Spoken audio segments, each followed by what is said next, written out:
This is the story of a man named Stanley. Stanley worked for a company in a big building where he was employee number 427. Employee number 427's job was simple. He sat at his desk in room 427 and he pushed buttons on a keyboard. Orders came to him through a monitor on his desk, telling him what buttons to push, how long to push them, and in what order. This is what employee 427 did every day of every month of every year. And although others might have considered it soul-rending, Stanley relished every moment that the orders came in, as though he had been made exactly for this job. And Stanley was happy. And then one day, something very peculiar happened. Something that would forever change Stanley. Something he would never quite forget. He had been at his desk for nearly an hour when he realized that not one single order had arrived on the monitor for him to follow. No one had showed up to give him instructions, call a meeting, or even say hi.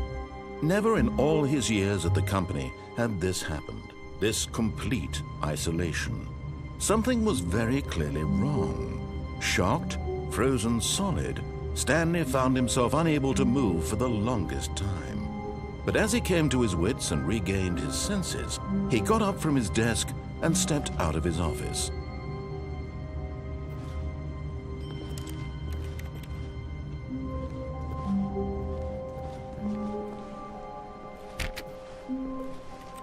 All of his co-workers were gone. What could it mean?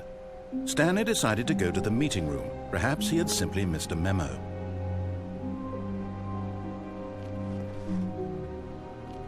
No matter how hard Stanley looked, he couldn't find a trace of his co-workers.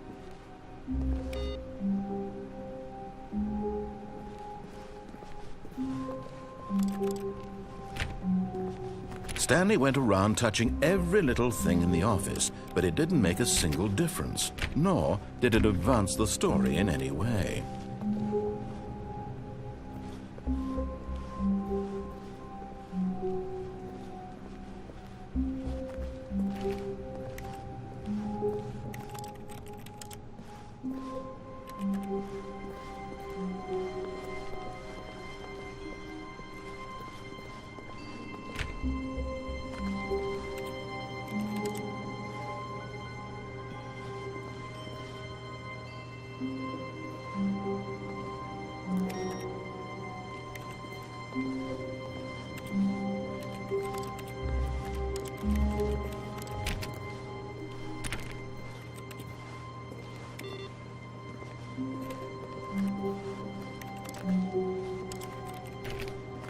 Stanley clicked on literally every single door in the office because he doesn't pick up well on cues from his environment.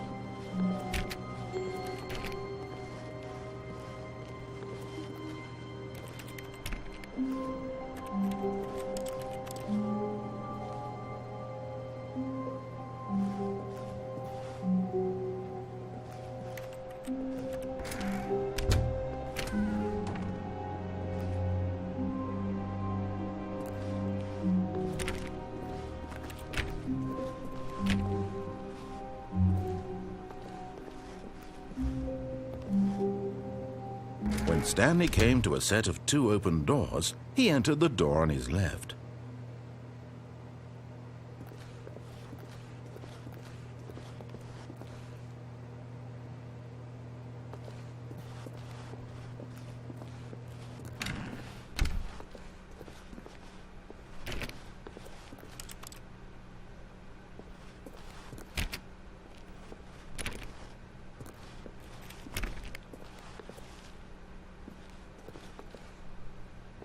Yet there was not a single person here either. Feeling a wave of disbelief, Stanley decided to go up to his boss's office, hoping he might find an answer there.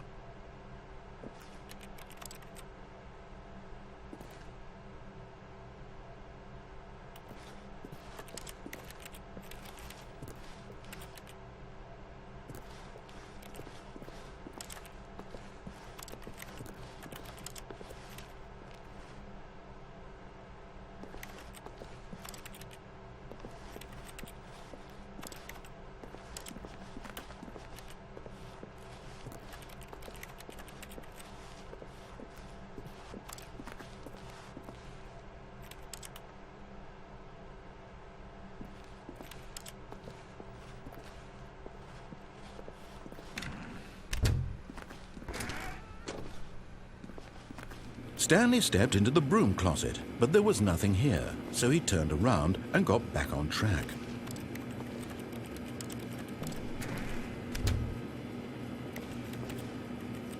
There was nothing here. No choice to make, no path to follow, just an empty broom closet. No reason to still be here.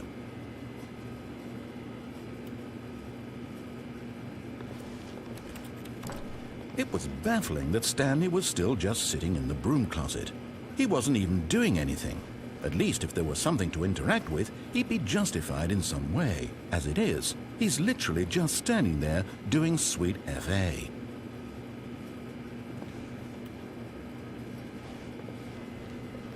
Are you really still in the broom closet? Standing around doing nothing?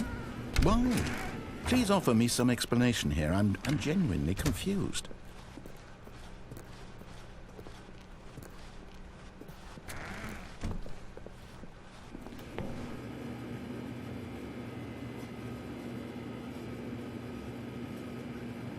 You do realize there's no choice or anything in here, right? If I'd said Stanley walked past the broom closet, at least you would have had a reason for exploring it to find out. But it didn't even occur to me because literally this closet is of absolutely no significance to the story whatsoever. I never would have thought to mention it.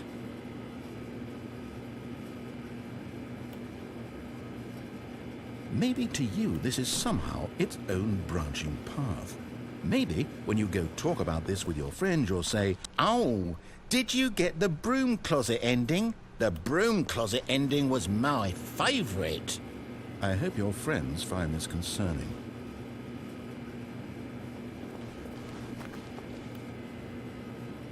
Stanley was fat and ugly and really stupid. He probably only got the job because of a family connection. That's how stupid he is. That or with drug money. Also, Stanley is addicted to drugs and hookers. Coming to a staircase, Stanley walked upstairs to his boss's office.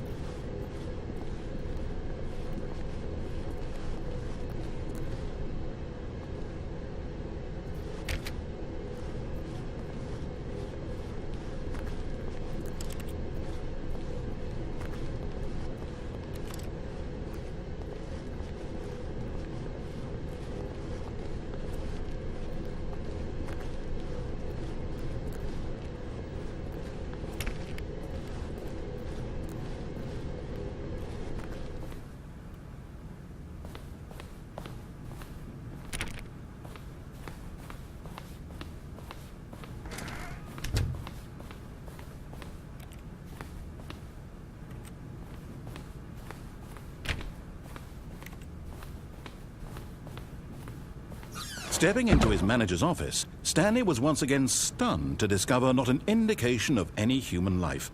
Shocked, unraveled, Stanley wondered in disbelief who orchestrated this. What dark secret was being held from him? What he could not have known was that the keypad behind the boss's desk guarded the terrible truth that his boss had been keeping from him. And so the boss had assigned it an extra secret PIN number, 2845. But of course, Stanley couldn't possibly have known this.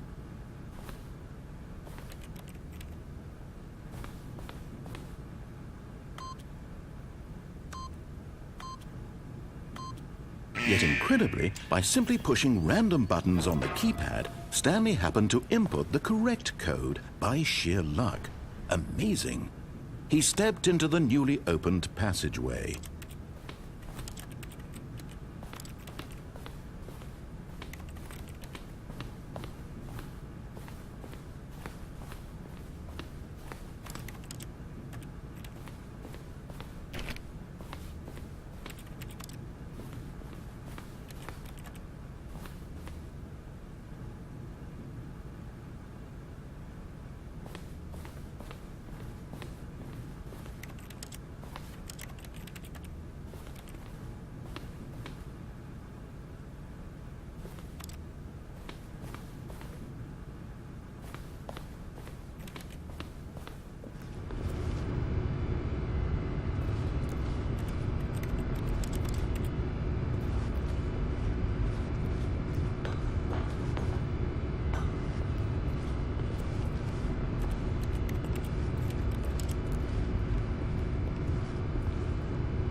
Descending deeper into the building, Stanley realized he felt a bit peculiar.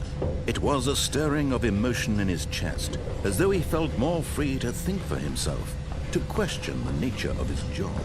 Why did he feel this now, when for years it had never occurred to him? This question would not go unanswered for long.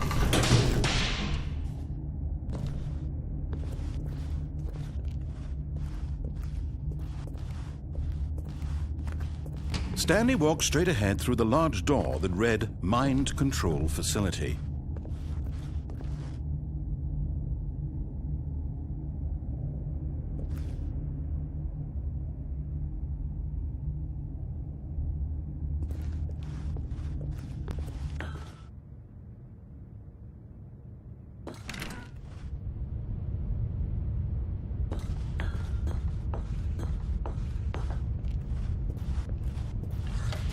The lights rose on an enormous room packed with television screens.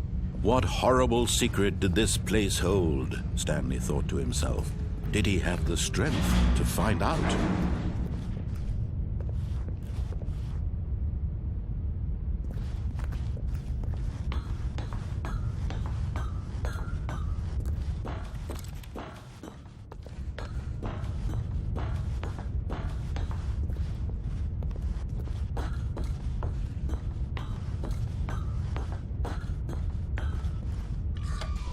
Now the monitors jumped to life, their true nature revealed.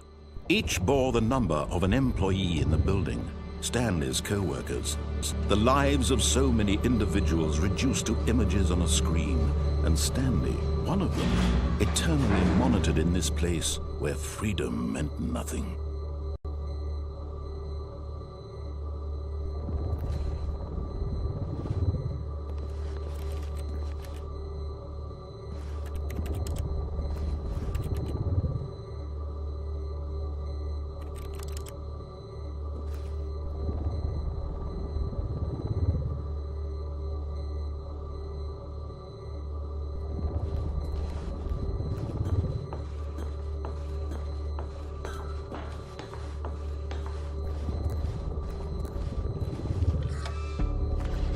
This mind control facility, it was too horrible to believe. It couldn't be true. Had Stanley really been under someone's control all this time? Was this the only reason he was happy with his boring job? That his emotions had been manipulated to accept it blindly? No, he refused to believe it. He couldn't accept it. His own life in someone else's control? Never! It was unthinkable, wasn't it? Was it even possible? Had he truly spent his entire life utterly blind to the world? But here was the proof, the heart of the operation. Controls labeled with emotions, happy or sad or content. Walking, eating, working, all of it monitored and commanded from this very place. And as the cold reality of his past began to sink in, Stanley decided that this machinery would never again exert its terrible power over another human life. For he would dismantle the controls once and for all.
And when at last he found the source of the room's power, he knew it was his duty, his obligation, to put an end to this horrible place and to everything it stood for.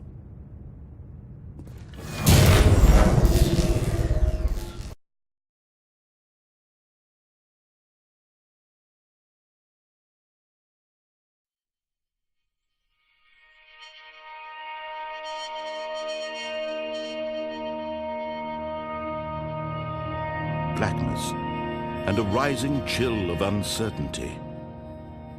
Was it over?